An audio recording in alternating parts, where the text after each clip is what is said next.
La charla que quería daros, la verdad es que es cortita, es una idea que yo llevo tiempo dando vueltas y que a mí me está sirviendo, ¿no? Pensar en ello y rezar sobre ello. Es el tema de buscar lo sagrado. Ese sería un poco el título de lo que quiero compartiros.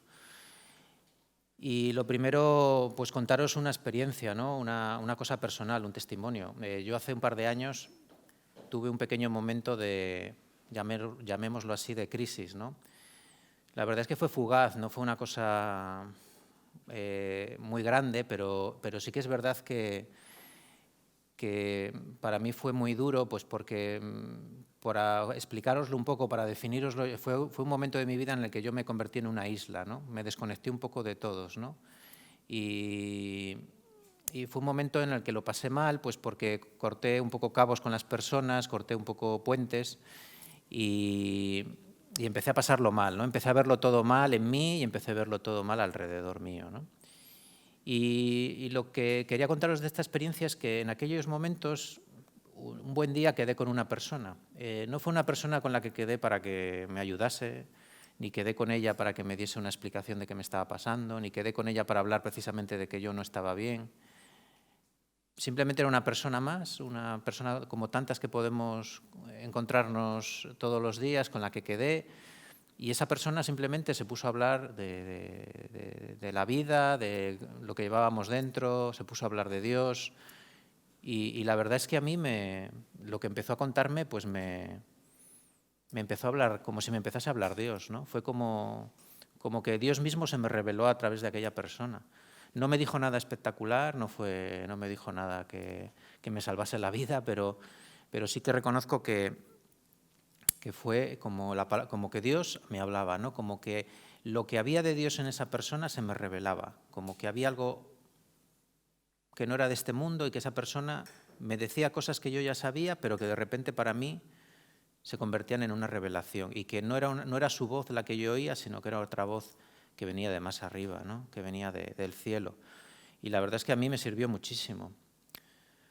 Os cuento esto porque hace poco oí una frase que la verdad es que le he dado muchas vueltas, una frase que decía que lo más sagrado que hay en este mundo es el hombre.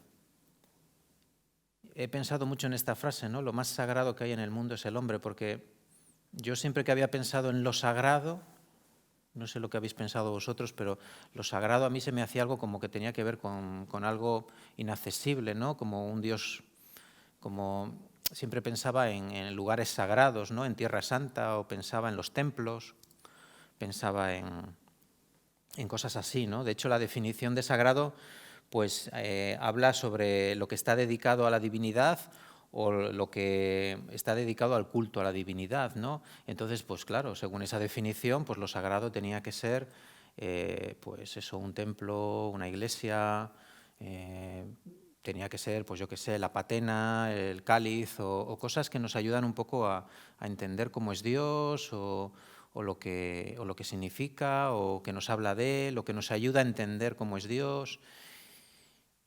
La verdad es que yo la palabra sagrado no es una palabra que utilice habitualmente, ni siquiera en el mundo que me muevo yo religioso, en las cosas de la fe, ¿no? Quiero decir, no es una palabra que se utilice muy habitualmente.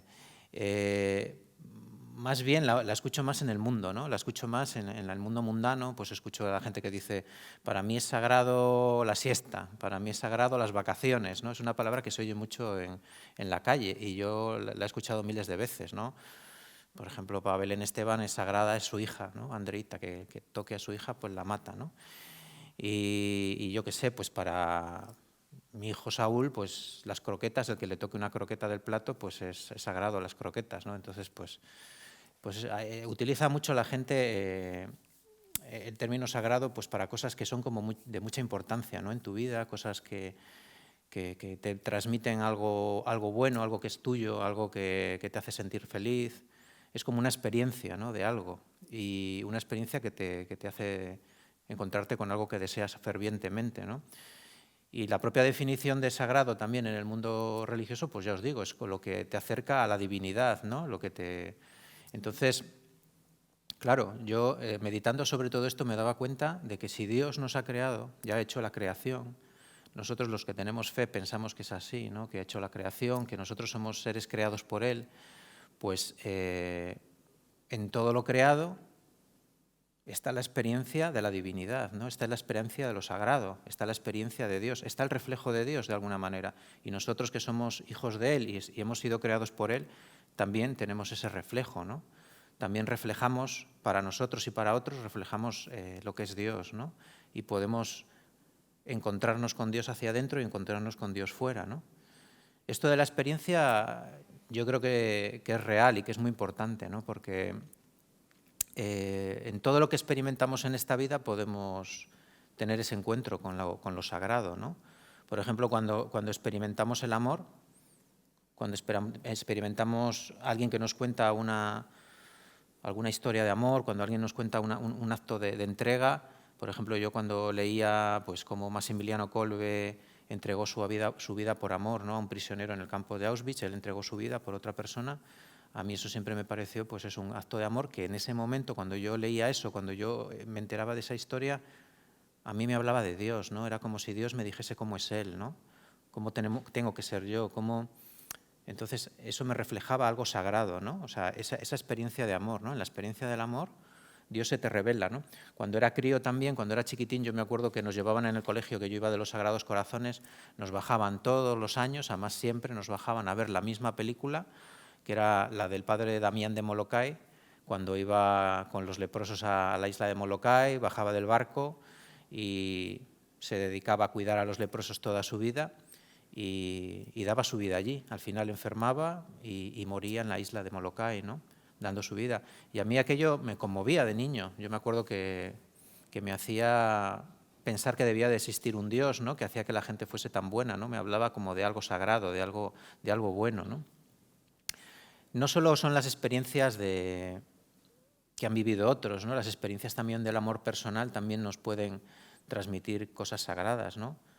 Yo siempre he hablado de mi abuela, que mi abuela para mí me transmitía como algo divino, ¿no? Como que para mí era una persona santa. Entonces yo siempre decía, pues no sé, que mi abuela o cuando una madre se quita del plato para darte a ti, ¿no? Pues todo eso son experiencias de amor que tiene uno a lo largo de la vida que te transmiten algo más, ¿no? Un reflejo, un eco de una divinidad, ¿no? Un eco y que te van calando, ¿no? ¿Y qué vamos a decir de la experiencia de la naturaleza, de lo creado, la experiencia de la belleza, ¿no? De las cosas que nos rodean y que son bellas? Solo tenemos que levantarnos por las mañanas y ver un día clareado de estos y ver cómo lo inunda todo la luz y cómo todo es bello y cómo todo es precioso, ¿no? Y todo eso nos habla de Dios, la creación, ¿no? Por ejemplo, yo el otro día me fui al río allí donde mi pueblo y estuve un rato rezando allí, pues mirando el río, ¿no? Y hubo un momento que me quedé fijándome en las aguas y vi lo típico, la típica hoja chiquitilla que lleva el agua desde muy arriba en el río y que tú la vas siguiendo con la vista y que se va metiendo por los recovecos, ¿no? Y que va sorteándolo todo, a veces se sumerge y otras veces sale, ¿no? Y yo pensando, viendo la hoja aquella, pues me puse a pensar lo que sería que mi vida estuviese en manos de Dios como la hoja esa, ¿no? Me puse a pensar lo que sería pues que mi vida de fe fuese un dejarme llevar, un abandonarme a la voluntad de Dios, ¿no? Como una hoja, ¿no? Que no se queja, que no se rebela y que se deja unas veces sumergir y otras veces ir por la superficie. Y no sé, pues viendo una cosa que era de la naturaleza, una cosa que era creada por Dios, pues a mí aquello me dio una voz de Dios, ¿no? Me dio como un eco, ¿no? Y me hizo resonar un poco estos pensamientos. Yo pienso que en todo lo que nos rodea podemos todos los días encontrar, pues, una voz de Dios, ¿no? Un eco. También me acuerdo del año 2000 cuando fuimos a Roma al Encuentro Mundial de la Juventud con el Papa Juan Pablo y nos llevaron al Vaticano y estuvimos viendo la Piedad de Miguel Ángel, ¿no? A mí fue una experiencia pues que me tocó. O sea, yo nunca ante una escultura o ante algo creado por el hombre, ante algo hecho, ante algo tan bello, pues me había sentido tan conmovido, ¿no? A mí, yo me acuerdo, yo tengo un recuerdo muy bueno de aquello que me tocó, me hizo ponerme ante el misterio de lo que fue la muerte de Jesús y pues de otra manera, ¿no? Y simplemente habiendo una escultura que había hecho una persona y que la había hecho de una forma tan bella que te transmite pues algo sagrado, ¿no? Algo que te pone en comunión con la divinidad, que te pone en comunión con un Dios, ¿no? Y también, pues también hay una cosa que es la experiencia del sufrimiento, ¿no? La experiencia de cuando vivimos algo que no nos gusta, un dolor o una cosa que no nos gusta tanto y que también nos transmite a Dios, ¿no? A veces nos transmite paz, nos transmite, pues que nos da consolación, ¿no? Una experiencia de que Dios estaba ahí, que de repente pues no le vemos, pero de repente nos sentimos consolados. Yo creo que en esos momentos de la vida de duros, pues también Dios a veces se nos puede manifestar, ¿no? También está en la experiencia del dolor y del sufrimiento, también podemos encontrarnos pues con lo sagrado, ¿no? Y bueno, alguno me diréis, pues ¿cómo sabemos que esto con lo que nos encontramos no es una paranoia nuestra mental, ¿no? No es como los hombres primitivos que también adoraban a los rayos y a los truenos y a la naturaleza, ¿no? Y también creían que Dios o su Dios estaba detrás de cada cosa que veían o oían, ¿no? Bueno, yo pienso que nosotros tenemos que darnos cuenta que cuando está la presencia de Dios mismo y lo experimentamos, eso nos tiene que dar un fruto, ¿no?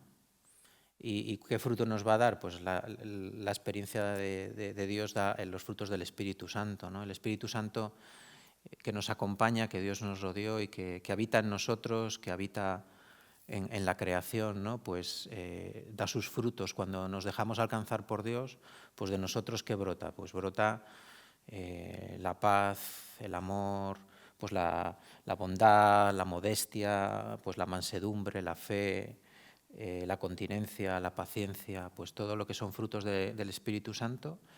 Y ahí podemos ver que realmente es Dios y no es una paranoia, o que no es otra cosa, no es esto que hace ahora la gente, pues de bueno, ir al campo y abrazar árboles, o que yo creo que humanamente te puede venir muy bien, pero yo creo que un cristiano se lo tiene que plantear en la clave de que Dios también se le revela a través de esas cosas, ¿no? Que Dios también le genera una experiencia y que, sobre todo, si genera estos frutos, ¿no? Tiene que uno que buscar que esos frutos de Dios se generen, ¿no? En nosotros. A mí pensar en todo esto me ha llevado a una conclusión, ¿no? A una conclusión que yo ya había oído, pero que siempre me había sonado como muy raro, muy raro, muy raro, que era eso de que somos sagrarios vivos. Los seres humanos somos sagrarios vivos. Y a mí eso siempre me había como chirreado un poco. Era una frase, la había oído yo en boca de algún santo, ¿no? Una cosa, esto lo decía mucho San Antonio María Claret, el fundador de los claretianos, ¿no? Hablaba de que somos sagrarios vivos, las personas. Y yo nunca me lo había planteado, ¿no? Y bajo esta perspectiva de lo que os estoy contando hoy, pues sí que lo he empezado a pensar, ¿no? Que nosotros podemos ser esos sagrarios vivos, que Dios está dentro de nosotros y que está dentro de nosotros, fuera de nosotros, lo rodea todo, lo inunda todo, ¿no? Eso lo dice la lectura, lo dice Hechos 17, ¿no? Porque en Él vivimos, nos movemos y somos, ¿no? Eso significa que Dios lo inunda todo, lo rodea todo por dentro y por fuera, ¿no? Y también, no es que lo digan los santos, sino que también lo decía también en la palabra de Dios, lo decía San Pablo, lo decía en la primera carta a los Corintios, en el capítulo 3, que decía, ¿no sabéis que sois santuario de Dios, que el Espíritu Santo habita en vosotros? ¿No? Pues esto es así, ¿no? O sea, si el Espíritu Santo habita en nosotros y nosotros somos ese sagrario, pues dentro de nosotros hay pan vivo, ¿no? Que nos puede dar vida a nosotros y que puede dar vida a otros muchos, ¿no? O sea, hay algo ahí especial, ¿no?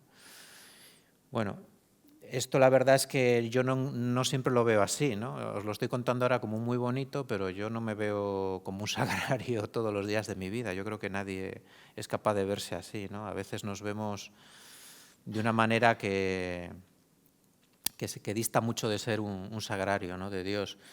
Yo personalmente muchas veces me veo muy pecador, ¿no? Y muchas veces el verme pecador, el echar yo mierda sobre mí mismo, el echar tierra, basura, pues me tira la autoestima y posiblemente va un poco en contra de esa voz de Dios, ¿no? Esa voz que me dice que soy su amado, ¿no? Esa voz que me repite constantemente, yo te amo, tú eres mi amado, te quiero. me parece injusto, ¿no?, para Dios que yo durante largos periodos de mi vida pues me vea así, ¿no?, como de esa manera, como tan feo, tan sucio, ¿no? Pero peor que verme yo así, me preocupa más las épocas de mi vida en que no veo así a mis hermanos, ¿no? Porque si yo soy sagrario de Dios, los demás también lo son, ¿no? Y yo muchas veces cuando miro a la gente que me rodea, pues desde mi egoísmo, desde mi soberbia, desde mi pecado, pues a veces les veo a ellos sucios, les veo feos, les veo pecadores y intento por todos los medios que pues no sean mejores que yo. Hay épocas de mi vida en que a mis hermanos no les veo así, ni me transmiten eso porque yo no dejo que sea así, ¿no? Intento verlos pues de una manera que no es la correcta, ¿no? O me dejo llevar por mi pecado y no les veo como les tengo que ver, ¿no? Yo sé perfectamente cuando el Espíritu Santo me revela que está dentro de mí, ¿no?, y que habita en mí. Yo sé perfectamente cuando pues me dejo alimentar por ese Espíritu Santo y por ese pan vivo, ¿no?, que habita en mí, ¿no? Porque cuando yo me alimento del pan que vive dentro de mí, pues yo me doy cuenta de que yo salgo al mundo y no sé, pues que todo huele mejor, que cuando voy con el coche conduciendo pues no voy enfadado y ni voy gritando a los otros conductores, porque eso me pasa mucho, ¿no?, que voy enfadadísimo y voy diciendo barbaridades, ¿no?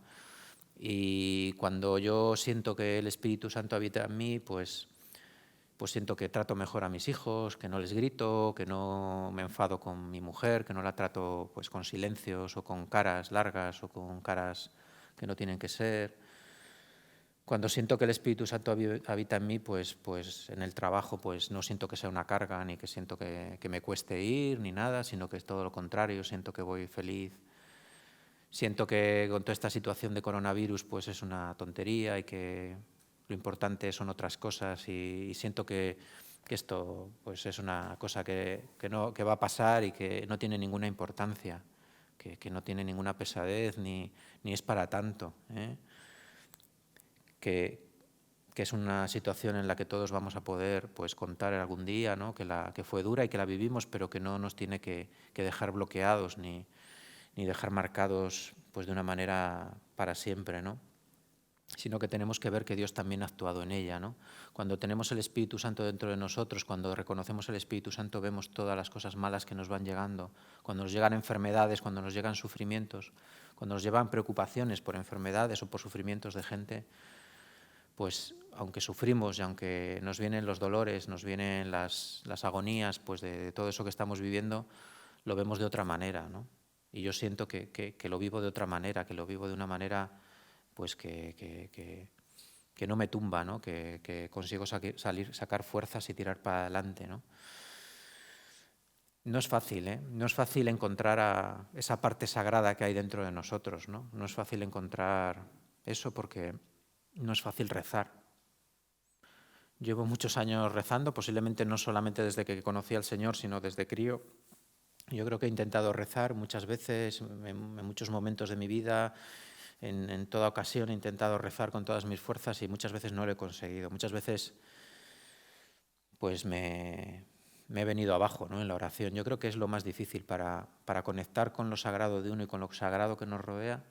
Lo más importante yo creo que es la oración, ¿no? Y a veces no lo hacemos o a veces no conseguimos conectar con esa oración y entonces no podemos reconocer todo esto, ¿no? No podemos reconocer eso que hay en nosotros ni podemos reconocer lo que hay fuera. Yo al final, después de toda una vida intentándolo, yo he llegado a la conclusión de que no se trata de métodos, ni se trata de no sé, de fórmulas hechas, ni se trata de... Al final se trata de un amor y un deseo por Dios, y un deseo por Dios que sea mayor que cualquier otra cosa que tengas todos los días, ¿no? Al final se trata de intentar amar todos los días a Dios por encima de todo lo demás, ¿no? Desearlo y desearlo y desear amarle, y eso es lo que te lleva a intentar rezar todos los días e intentar ser fiel, ¿no? Mirar, el gran error que también vivimos los seres humanos en comunidad, sobre todo los que estamos escuchando esta charla, que podemos estar en comunidad de vida, en comunidad de hermanos, los que podemos estar en una parroquia trabajando con otras personas, pues es esto, ¿no? Es no buscar lo sagrado, es no buscar hacia adentro a través de la oración y es no buscar hacia afuera lo sagrado que hay en el hermano. Eso es un gran error. Y yo creo que a mucha gente eso le pasa, ¿no? Porque si dentro de nosotros, si nosotros somos un sagrario y dentro de nosotros hay un pan vivo, posiblemente haya mucha gente que necesite ser alimentada. El mismo Jesucristo le dijo a sus discípulos cuando la multiplicación de los panes y los peces les dijo, dadles vosotros de comer, ¿no? Yo siempre he pensado que esa lectura no solo hace referencia a que les diese algo material, sino yo pienso que Jesús era el que les había predicado y ahora les decía a ellos, dadle vosotros de eso que lleváis dentro, de ese pan vivo que lleváis dentro, de ese Espíritu Santo que habita en vosotros, dadle vosotros de comer, ¿no? Yo creo que dentro de nosotros existe ese pan vivo y que si no hacemos ese esfuerzo de quedar con la gente, de estar con las personas, pues no vamos a poder darles ese pan. Y si no hacemos ese esfuerzo de rezar y de mirar hacia dentro de nosotros, tampoco vamos a descubrir ese pan que hay dentro de nosotros, eso sagrado que hay dentro de nosotros, que puede alimentarnos, ¿no? También a nosotros y a otros. También yo he vivido la esperanza de que se transmite incluso estando mal, la esperanza que se transmite y la misericordia que se transmite aún no siendo uno consciente de que uno es pan vivo para otros, ¿eh? Yo sé perfectamente estar mal, haber quedado con personas y haber hablado con ellos y haberles dicho pues cosas de mi testimonio, haberles dicho cosas que yo sentía que eran verdad en mi vida, aunque yo estuviese mal en ese momento. Y yo me he dado cuenta que esas personas me han dicho que lo que yo les estaba diciendo les estaba alimentando. O sea, que tampoco es excusa decir que uno está mal, ¿no? Aunque uno esté mal, uno puede dar alimento a otros, uno puede llevarles esa verdad a otros, ¿no? Uno puede ser luz para otro que está pasándolo mal, aunque uno esté mal, ¿eh? Yo creo que eso es importante darse cuenta y no autolimitarse y no creerse que uno no puede y que uno no tiene nada que hacer, ¿no? Por eso os digo que en esta situación que estamos viviendo, ¿no? En estos tiempos que son tiempos de crisis, ¿no? Los tiempos estos coronavíricos, ¿eh? Son tiempos de crisis en todo lo referente a lo humano. Las personas yo las veo a veces cabizbajas, las veo pues un poco sin ímpetu. Es verdad que no nos podemos comunicar en el tú a tú a veces en presencial, pero es verdad que existen los benditos medios de comunicación estos que tenemos, del WhatsApp, de las redes, de todo, ¿no? que nos permiten pues quedar con la gente, hablar con la gente. Yo he empezado a llamar por teléfono porque últimamente ya estoy harto también de whatsappear tanto y bueno, pues llamo más a la gente. He dicho, ay, pero si tengo desde hace años llamadas ilimitadas, ya no me daba cuenta, ¿no? Pero claro, como ya no llamaba, pues si tengo llamadas ilimitadas y ya no llamamos, ¿no? Por el teléfono. Y bueno, pues llamar más a la gente y bueno, pues estar en contacto, ¿no? Y que Dios se manifieste, ¿no? A través mío, no escabullirme, ¿no? De todo esto. Yo creo que hay gente que lo está necesitando, yo creo que hay gente que tiene que descubrir que puede alimentar a otros, que aunque no se crea nada, posiblemente hay otra persona que está necesitando lo que ella lleva dentro, ¿no? Hay otra persona que está necesitando simplemente que hables de ella y que abras tu corazón y eso va a iluminar la vida de la otra persona. Entonces yo animo a toda la gente que podáis estar escuchando esto y que estáis bloqueados o que estáis en un momento de vuestras vidas pues que pensáis que estáis trabados, que no vais para adelante ni para atrás, en la oración personal, que no encontráis sentido, ¿no? a muchas cosas, pues que descubráis que es que hay un mundo dentro de vosotros, un mundo que es Dios, un mundo que necesita ser revelado a las personas, que necesita salir fuera, ¿no? Y un mundo que hay que buscar, ¿no? Hay que buscar a Dios todos los días con fuerza, con ímpetu, buscar al hermano y que Dios actúe, ¿no?